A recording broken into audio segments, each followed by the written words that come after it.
name is the Alchemist, you know what I mean? Seldom seen, you know, I'm in the low, I'm in the studio, you know what I'm saying? That's my position, that's what I do, you know what I mean? And we got a team, that's how the team works. You know, I leave my peoples, they maintain the rhyme in that whole side of the world, and I maintain my side of the world. We come together, and that's basically what I do, you know what I'm saying? And you know, this is where we at right now. This is the laboratory. That's where we do most of the music. I migrated over to the East Coast. Shit, you know, I'm from Los Angeles. I grew up, you know, West LA, you know, in an area where there's a lot of movie stars and rich kids and shit like that. You know what I mean? It's a lot different than where we're at right now. You know, you got your hoods over there too, but that's where I grew up at, you know, and I made my way over here through the school and in college and shit like that, and I just ended up here and just said, fuck it, I'm here now, and I made my mark pretty much over here. You know, I still do my thing on the West Coast. I go back all the time. That's my family. I was mad young when I've been in the rap shit since, you know, that was it for me, you know. That's proof that rap breaks a lot of barriers and it goes everywhere. Cause, you know, I was playing them shits, watching your own TV raps, listening to KDAY, which was a radio station in LA, which, you know, you had your ways to find the music, you know, if you really was into it. And I was just, you know, one of those type of kids who's just into it, you know.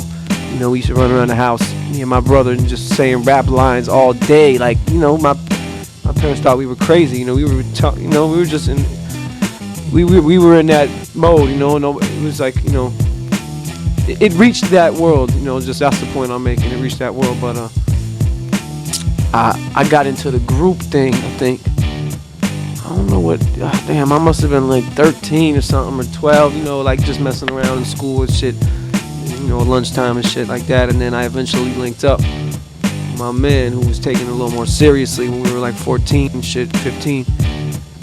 Popped off a little group called the Hooligans. We got put on by the Soul Assassin Clique, which was Muggs and Be Real, Cypress Hill, basically, and it was also House of Pain, who was big at the time. They had to jump around shit, and Funk Dubious was another group. It was like 4 or 5 groups. It was a clique, kind of like Rough Riders and how they have cliques, you know, and that it was.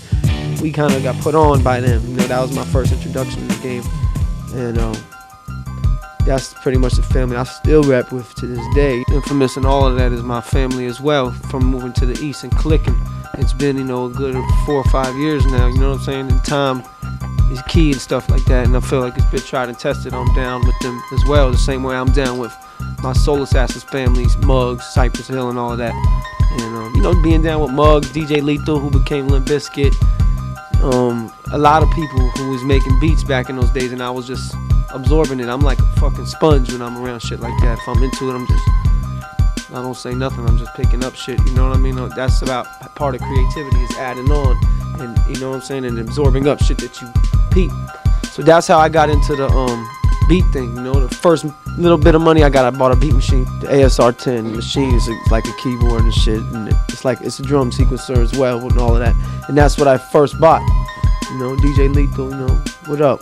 Lethal, you know what I'm saying? He put me on and bought me that. He was doing a lot of our beats when I was rapping. He put me on, you know, I was gonna buy the SP. That was the machine that was hot at the time, the SP12. You know, at that time I was underneath Muggs, you know, just learning a lot of his stuff. And he used to line them shits up. You know what I mean? Like 4 or 5 of them, man. It was crazy. Like he was bugged. He did crazy shit. But then I picked up the ASR. Just, you know, I just picked it up, and it grew. You know, I still use it. I use other machines too, but that's my shit. I just know. I know the machine. I know it. I don't even have to think, man. I close my. I work that shit in the dark, straight up and down. I'll make beats sometimes and start getting dark. I don't even realize it's pitch black making the beat. I know the machine. I don't think about how to use it. And I mastered other machines too, to the point where I could rock like that too. And that's when you get your fullest creative, because you're not thinking about how to do it. You're just thinking about what you do. You know what I'm saying? It's a difference. You know, you don't want to waste your creative energy on that. The whole little rap thing we were doing kind of just never really made out. But I kept in with that clique, Soul Assassins and Muggs. That's when I started going hard on the beats, like really, really doing it. You know, like making a lot of beats every day. And Muggs was peeping how I was really, you know, like my energy as a young kid. I was into it. We worked on Cypress Hill 3 album together, and that was my first joint where I was doing a lot of production. You know what I'm saying? And then you know, over the year, then I decided to go to school in New York, and I moved and just bounced. I went to New York, and I was out there, and Muggs, who God bless the dead, was working with a man by the name of Bigger B. You know what I'm saying? He used to be at Loud Records on the West Coast. He was, you know, instrumental in anything Loud Records ever did on the West Coast. You know, he passed away a couple years ago, but he was working with Muggs at the time, and also was affiliated with Loud. And through his connections, old connections with Loud and Mobb Deep, he connected Muggs up with Having P for Muggs' first Soul Assassin 1 album. And I remember Muggs even telling me back in the day, like, yo, man, these young cats, man, you know, these cats, you know, they down with the mob, and they're just excited to work. They were getting Muggs charged to work. You know what I mean? I remember that, him telling me before I even met the dudes. And, you know, so that happened. The Soul Assassin 1 went down. Muggs did a Mobb Deep song, and he did an infamous Mobb song. Now, fast forward to the next, maybe a year later, when I was in New York, and Muggs was like, yo, I'm gonna work on this Soul Assassin 2 album. I want you to do the beat for infamous Mobb, and you know, so that was Thug Music, which ended up on Mobb Deep's album. You know what I mean? That was at the beginning of our relationship. I remember it was at D&D Studios, and it was funny because I don't think they knew that I had did the beat. Like Muggs, I don't think Muggs had made it very clear. You know, it was kind of, he passed the beat CD off. You know, it wasn't like nothing like that. He just hadn't really made it clear. You know, and so I was there with Muggs. We were doing the session. We were chilling, and then Muggs, like halfway through, Muggs, it was getting late, and he had to break out. So he was just like, yo, Al, hold it down for me. Cool, you know. So Muggs bounced, and I remember J.O.D was like, man, fuck. He was heated. He was tight. He was like, man, fuck, man. You know what I'm saying? Muggs bounced. He was like, man, like. He thought that they weren't into the song or something because Muggs bounced, and then I remember I was like, nah, don't worry about it. I did the beat, you know, like I'ma hold it down, you know. I did the beat, and they were like, word? Like they didn't know, you know. And they were like, oh, word, you know. Even Noy was writing the rhyme, and he put Muggs' name in it for J.O.D, and then he switched it, you know, to put my name in it because it was like they didn't know, you know. And so I guess that, you know, it was cool, you know. They had, you know, because I wasn't all in everybody's face, like, yeah, I did this beat, you know. I guess they got gained a little bit of the respect, you know. And after that, I remember I just did that, and then like a couple weeks later, I remember I gave them my numbers and shit, and then Gotti called me one day. I was in the studio somewhere, and I got a call, and he was like, yo, Optimo. And he called me, I just got a call, yo, this Optimo. I'm like, huh? He was like, yo, Optimo. I'm like, huh? And he was like, yeah, what up, it's Gotti's. And I'm like, oh. He didn't know what my name was. Akamo. He could not say my name, but fuck it, because he was trying to call me. He was like, yo, son, shit is hot. He liked the Thug. That was Thug Music. And he was like, yo, this ill. You know, we want to work on it some more. And we want you to come through and, you know, play some shit for Having P. They working on Murder Music. I mean, he had a Murder Music album. You know, they had already been halfway done with it, I think. Or they had worked on some joints already. That was the beginning of that whole shit. I don't remember how it went from there, but I remember they were at Soundtrack all the time, and I just started coming through little by little. You know what I mean? It took a while. You know what I mean? It's not like that. You know, there's definitely not a clique where they just let the motherfucker in. Like, hey, you're in the team now. Come on. You know, so it was gradual. You know what I mean? And that song, Thug Music, that we were doing for Muggs' album, they liked it. And Having P was, you know, they liked it too. And they were like, fuck it, we're going to throw this on the album, you know? And that was big for me. I was like, wow, you know, so that was part of the beginning of all that shit. You know, it's like making beats, man. There's no regulation. There's no way to say and put it on a fucking chartboard and go, say, this is how it is right here. You know, there's no way to do that. It's spontaneous, 100%. You know what I mean? You might fucking lean over, and you might be like leaning over and just do some shit like that, and you hear something, you push on the key, and you're like that. Next thing you know, you're looking it up and you're making a beat now off of some shit you did by accident. You know, I've seen that, you know, from Hav. Hav is the master of that, you know. He'll just flip, you know, fucking scratch off a wall or something. Like he'll do, you know, he does anything, man. It's just unorthodox, and it's just, you're free to do anything you want to do, you know. And that's why I say, like, you can't really call it, you know. But it's basically directed on how you feel.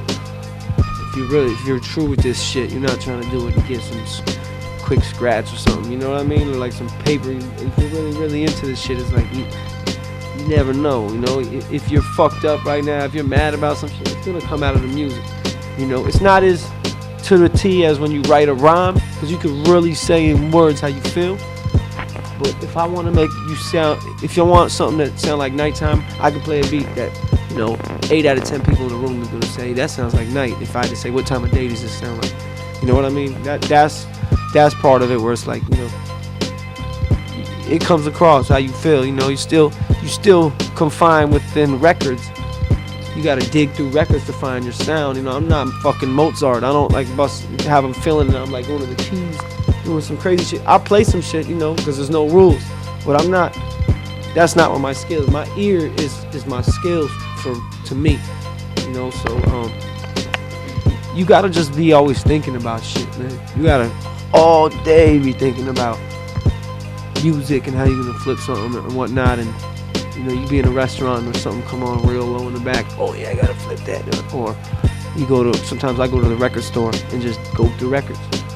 I got all the fucking records already. I'm just going through them. It's just like it gets your mind. Oh yeah, I should flip that. I already got all of them. I don't have to buy anything. Sometimes I just go there and flip through them, you know, because it gets your mind going. You look at covers. You look at song titles from the 70s. Like they were on some shit, you know. It wasn't like it is right now. And all of that shit sparks things. Like, you know, like for example, when we did Noise shit to Shoot 'Em Up, Bang Bang, which was a 12-inch that we had just thrown out recently, you know, and it's got a crazy response, you know, and like that was probably one of the most successful records I ever put out on our shit, you know. It is actually, you know, and but the record was, we flipped from an old classic, and it was something that I was meditating on. Kind of like when you see a fucking vulture flies around the shit, and then it zooms in for the kill. I'll do that with a loop sometimes. Like I'll just listen to the whole record from over and over for like half an hour, just keep listening to the song, and I'll figure out the spot I'm gonna attack, and then I just do it. You know what I mean? You never know. Or sometimes you just be listening to something and just catch it. But don't get it twisted for all the kids who make beats and all that, and they're pressing buttons and shit and just passing out a CD and waiting for a check. That's not production.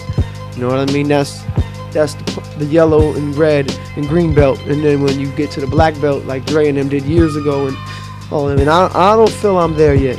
You know what I mean? Because I didn't even produce a whole album yet, and that's proof in the pudding right there. You know, and that's why nobody can ever say I'm on Havoc's level, say I'm on any Premier's level. Are they fucking crazy? Because I got a lot to prove still.